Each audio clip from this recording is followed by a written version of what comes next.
aussi que l'on parle de votre vie. La trouvez-vous réussie?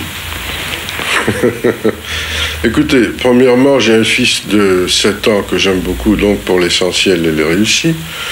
J'ai eu de grands amours dans ma vie, je crois que j'ai été aimé, c'est déjà quelque chose d'extraordinaire. J'ai écrit une œuvre de 15 volumes dont j'espère qu'elle ne s'arrêtera pas là, et qui me donne quelques satisfactions profondes. J'ai réussi, si vous voulez, je n'aime pas beaucoup le mot réussite pour une raison extrêmement simple. Quand j'avais 30 ans, quand j'avais 30 ans, je voulais être Romain Gary, et maintenant je m'aperçois que c'est totalement impossible. Voilà. Jean-Marie Catonnet, bonsoir. Bonsoir. Nous venons de voir Romain Gary dans son appartement, c'était en 1970, au cours de l'émission En toutes lettres.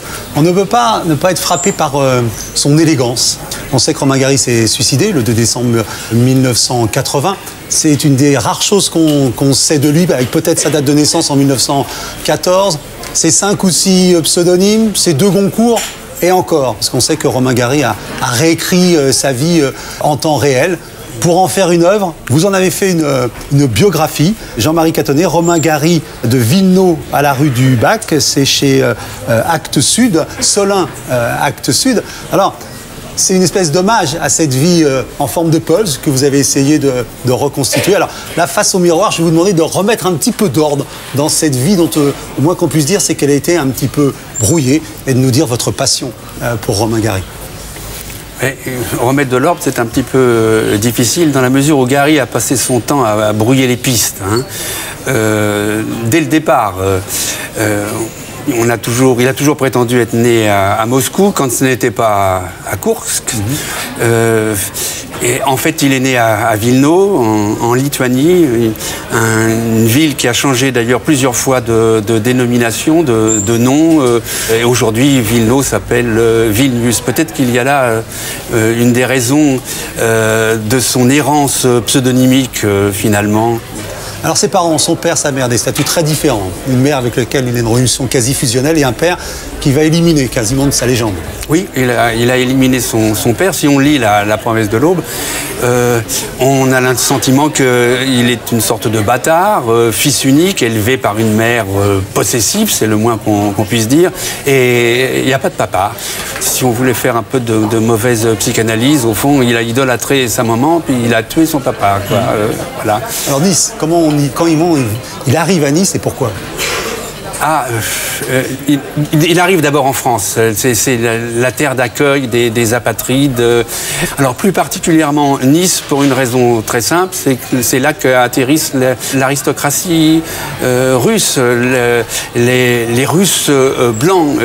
Gary qui est juif va tout faire pour s'intégrer dans ce milieu qui finalement n'est pas très favorable aux juifs. Hein. C'est le moins qu'on puisse dire. Hein. Bon. Nice, il vit l'adolescence indolente d'un jeune homme à Nice en faisant un peu d'études quand même. Oui, il a fait des études. Oui. D'abord, il se met au français, qui va devenir sa langue d'écriture, même s'il a par ailleurs écrit un certain nombre de romans directement en anglais. Mais c'est à Nice qu'il apprend le français. Il prétend l'avoir également appris à Varsovie. Mais tout ce qu'il dit est toujours sujet à caution. Il faut se méfier. Bon, il invente, il a fait de sa vie un roman, et il a même fait de sa vie plusieurs romans. Donc dans un roman, il y a nécessairement une part de fiction, quoi. Alors ce qui ne sera pas la fiction, c'est la guerre. Oui, ça c'est pas une fiction. Ouais. Et il minimise son action. Or, il a pris d'énormes risques. Il n'est pas le seul. Hein. Il a succédé à Mendes France dans l'avion Boston, qui avait cette particularité d'avoir un nez en plexiglas, où se trouvait le navigateur bombardier. Ça veut dire que lorsque l'avion se plantait à l'atterrissage, celui qui risquait le plus, ce n'était pas le pilote, c'était le navigateur. Et c'est ce poste-là que Gary, et d'ailleurs il a occupé, d'ailleurs il a été blessé en janvier ou février 44 en allant bombarder les bases de V1 dans le nord de la France. Voilà. Alors il faut parler de Gaulle, parce que leurs relations ont été plutôt difficiles. Il a eu beaucoup d'admiration pour De Gaulle. Il s'est d'ailleurs présenté comme gaulliste, oui. Gaulliste inconditionnel, écrit-il en 1968. Gary est un gaulliste de la cuvée 1940, indéniablement. il est moins à l'aise en 58 à partir du putsch du 13 mai. Alors, vous avez évoqué ses carrières diplomatiques, parce que suite à cette carrière de compagnon de la Libération, il va entrer dans la diplomatie. Oui, il va entrer dans la diplomatie pour la même cause, c'est-à-dire se battre pour une Europe et une humanité délivrée de la violence. Pour Gary, la diplomatie n'a jamais été un moyen de faire la guerre par d'autres moyens. Voilà.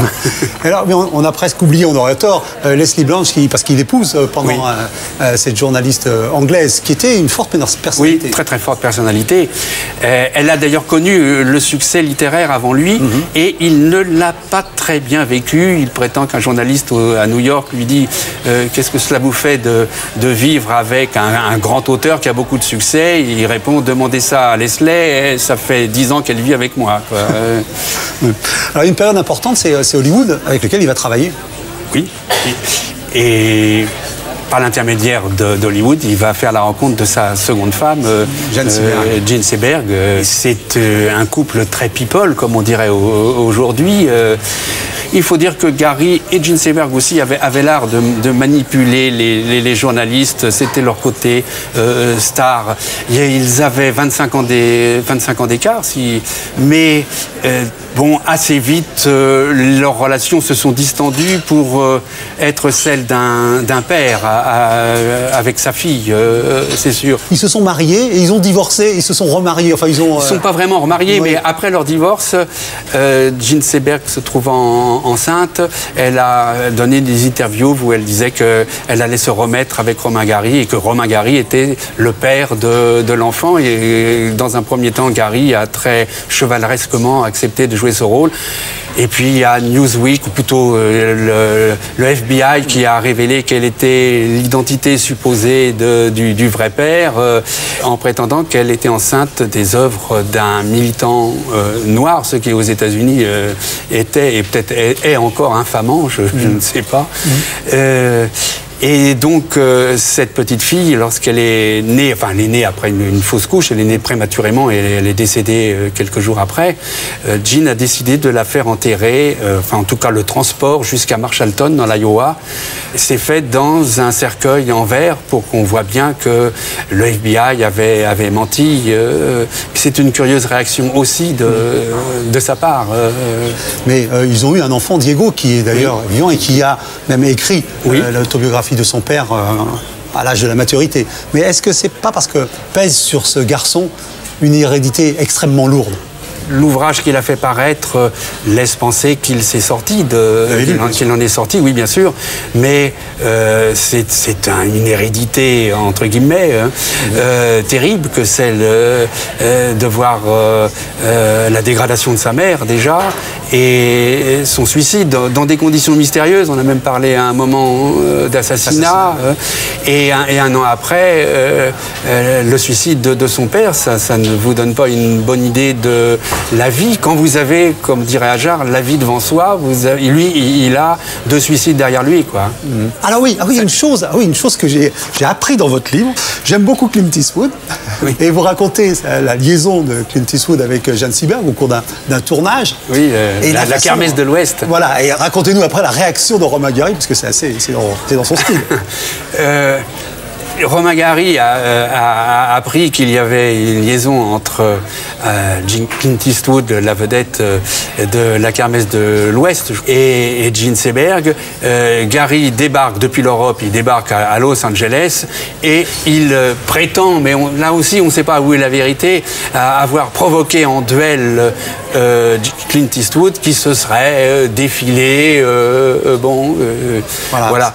Mais là encore, quelle est la part de fantasme? Quelle est la vérité? Romain Gary est un romancier, donc c'est un menteur aussi, comme beaucoup de romanciers. Il paraît. Alors, autre grand épisode de la vie de Gary, complètement différent, c'est l'affaire Ajar. Ce qui est étonnant dans l'affaire Ajar, c'est que ce n'est pas une histoire de pseudonymie comme il en a tout plein dans le milieu littéraire, où on se choisi un pseudonyme pour mieux se pavaner, hein, et pour révéler, hein, qu'ensuite, cet auteur, c'est vous-même. Romain Gary n'a jamais reconnu de son vivant qu'il était à l'origine de l'œuvre d'Émile Ajar.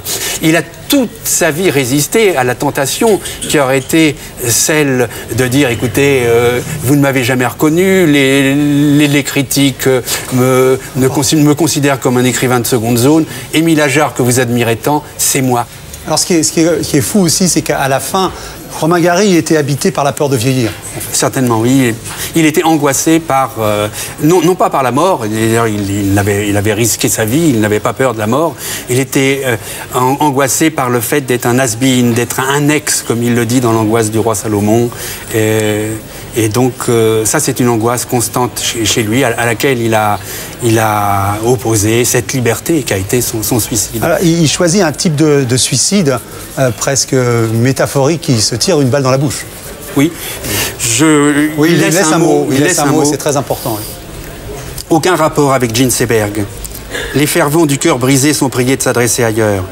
On peut mettre évidemment cela au compte d'une dépression nerveuse, mais alors il faut admettre que celui-ci dure depuis que j'ai l'âge d'homme et m'a permis de mener à bien mon œuvre littéraire.